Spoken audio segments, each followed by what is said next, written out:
Hello दोस्तों, मैं राधिका है ना, हमेशा की तरह। और हमारे साथ है पहले मैं अपना बता देती हूँ, ठीक है। उसके बाद मैं रीनू जी का इंट्रोड्यूस कराऊंगी। ओहो, मैंने नाम तो पहले ही बोल दिया ना। अच्छा चलो, कोई बात नहीं। मैं राधिका सक्षम से, और आप सभी का सक्षम लाइव प्रोग्राम में स्वागत है। मुझे पता है कि मेरे सभी दोस्त ना जितने भी हैं सब अच्छे हैं, ठीक है। चलो कोई बात नहीं। हमारे साथ है रीनू जी, और आज ये आपको एक ऐसी स्टोरी आपके सामने लेकर आई है जो सबके दिलों को छुएगी, प्लस उसी के साथ साथ हमें मोटिवेट भी करेगी, और हमें काफ़ी अंदर से ना प्रभावित भी करेगी। तो हमारी जो रीनू जी हैं वो सक्षम से ही हैं, और ये डीएलसी में बच्चों को कंप्यूटर सिखाती हैं। तो मिस रेनू जी कुछ बताएंगे डीएलसी में आप बच्चों को क्या क्या सिखाते हैं, कैसे क्या होता है। जी बिल्कुल। नमस्कार दोस्तों, मैं रेनू सक्षम लाइव प्रोग्राम से यहाँ पे डीएलसी टीचर हूँ, जहाँ पे हमारे यहाँ पे कोर्सेज करवाए जाते हैं, जैसे कि बेसिक कोर्स हो गया, डीटीपी, टैली, हर तरह के कोर्सेज किए जाते हैं। तो आप भी हमारे यहाँ पे कोर्स कर सकते हैं, बिल्कुल फ्री ऑफ कॉस्ट है। और इसके साथ ही आपको कुछ नया एक्टिविटी के साथ भी सीखने को मिलेगा, और लाइफ स्किल से जुड़ी बातें भी सीखने को मिलेंगी। तो जैसा कि इन्होंने राधिका जी ने बताया कि आज हम एक मोटिवेशनल स्टोरी लेकर आए हैं, तो वो स्टोरी हम आपके सामने प्रस्तुत करेंगे। ये स्टोरी का नाम है हीरे की खान। हाँ, तो जैसा कि आपने सुना, रीनू जी ने बोला कि आज की जो स्टोरी हमारी हुआ है हीरे की खान। और इसको आपको सुनने के बाद ना इतना आपको अच्छा लगने वाला है ये स्टोरी, क्योंकि बहुत ही ज़्यादा अच्छा है ये।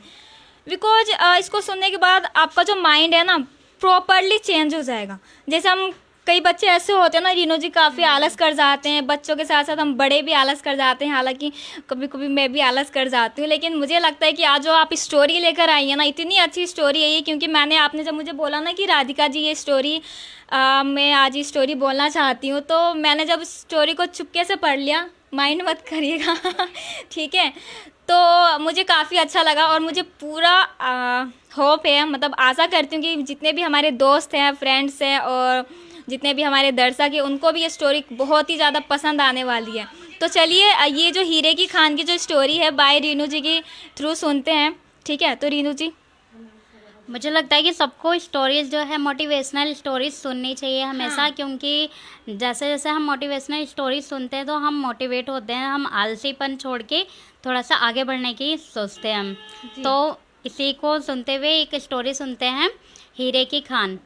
अफ्रीका महाद्वीप में हीरो की कई खानों की खोज हो चुकी थी, जहां से बहुतायत में हीरे प्राप्त हुए थे। वहां के गांव में रहने वाला किसान अक्सर उन लोगों की कहानियां सुना करता था जिन्होंने हीरे की खान खोजकर अच्छे पैसे कमाए और अमीर बन गए। वह भी हीरे की खान खोजकर अमीर बनना चाहता था।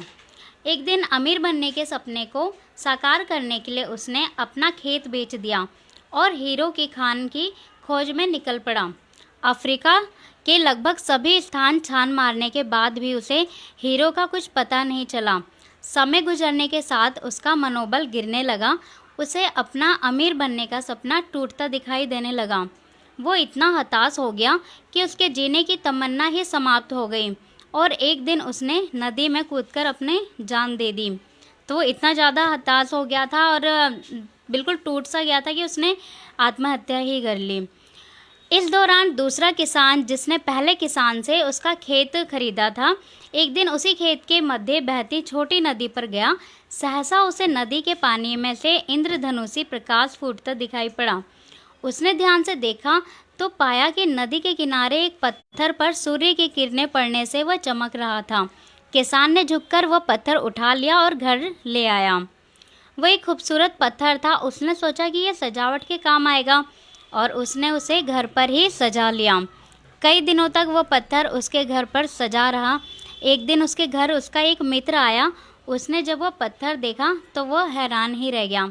शायद वो हीरे की खान ही थी, हीरा ही था शायद, इसीलिए वो हाँ। लेकिन यहाँ पे रीनू जी मैं ये बोलना चाहूँगी, जो पहला वाला जो किसान था, मैं तो उसने गलती नहीं कर दी कि मतलब उसने अपना खेत तो बेचा, प्लस हीरे के तलाश में उसने अपनी जान भी दे दी। हालांकि उसको और कोशिश करनी चाहिए थी अच्छी खासी, है ना।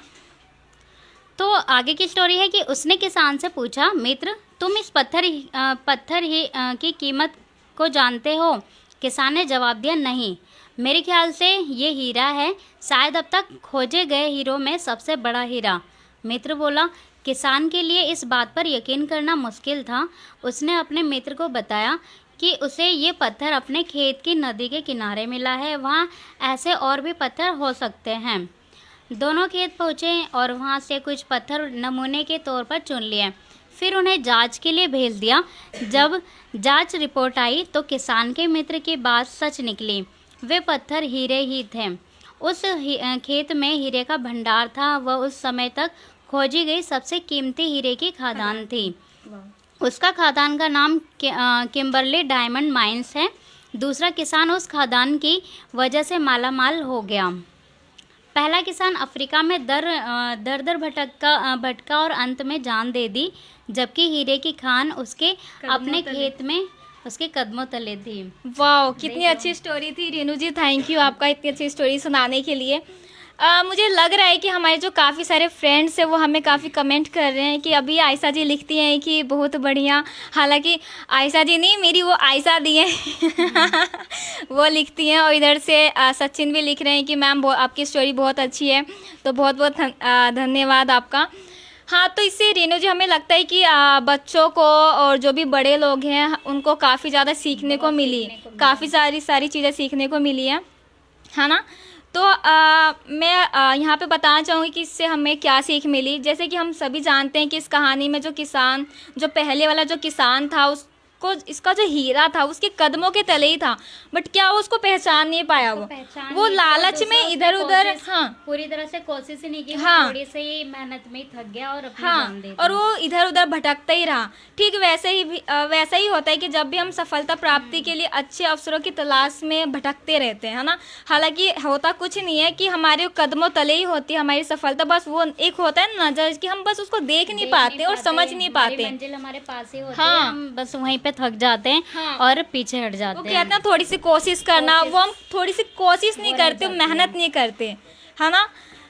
तो वही है कि हमारे आसपास ही छुपे रहते हैं हमारे सारे सक्सेसफुल होने के राज भी कहीं ना कहीं छुपे होते हैं। लाइक उस पहले वाले किसान की वो जो था ना कि उसके आसपास ही था हीरे की खदान, बिल्कुल उसके खेतों के नीचे ही था, खेतों में ही था, बट वो पहचान नहीं पाया। थोड़ी सी और मेहनत करता तो उसको वो माला माल वो भी हो जाता।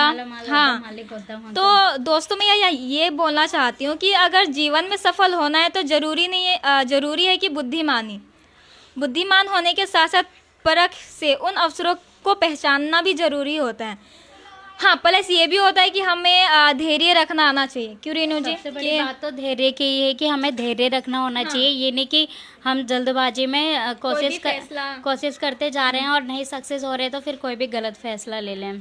हाँ, कहते ना कि धैर्य रखना चाहिए। अगर हम कुछ भी काम कर रहे हैं तो धैर्य के साथ ही करना चाहिए, तभी हमें सफलता भी मिलती है।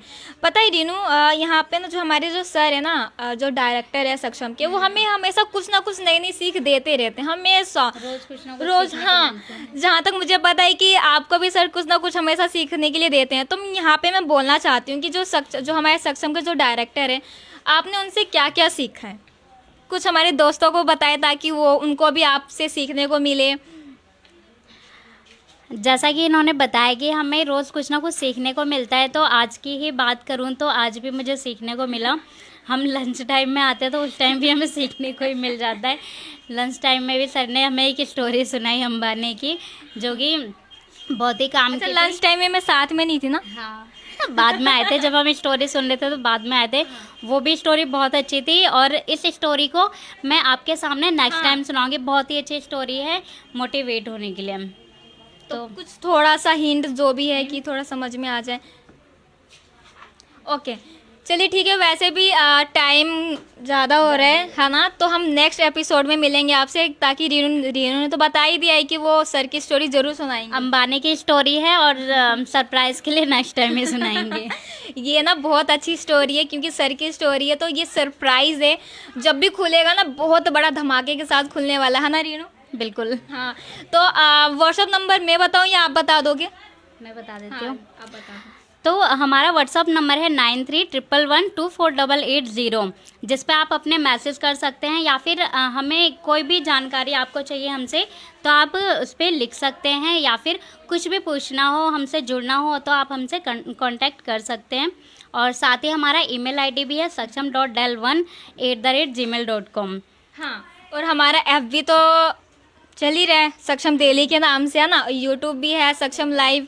ओ हाँ, और हमारी जो वेबसाइट है वह है www.sakshamsociety.org। अगर आपको हमारे बारे में कुछ भी गहराई से जाना है, लाइक हमारे बारे में, हम दोनों के बारे में नहीं, पूरे सक्षम परिवार के बारे में, सक्षम के बारे में जानना है, तो आप हमें हमारी जो वेबसाइट है उस पर भी हमें आप फॉलो कर सकते हैं, देख सकते हैं, जान सकते हैं कि सक्षम ने अब पहले जो काम किया और अब क्या मतलब बहुत इन सालों में इतना सब कुछ क्या काम है वो आप देख सकते हैं। वो हमारी वेबसाइट है, वो है www.sakshamsociety.org। तो फिर मिलते हैं कल, है ना, कल। ठीक है, बाय।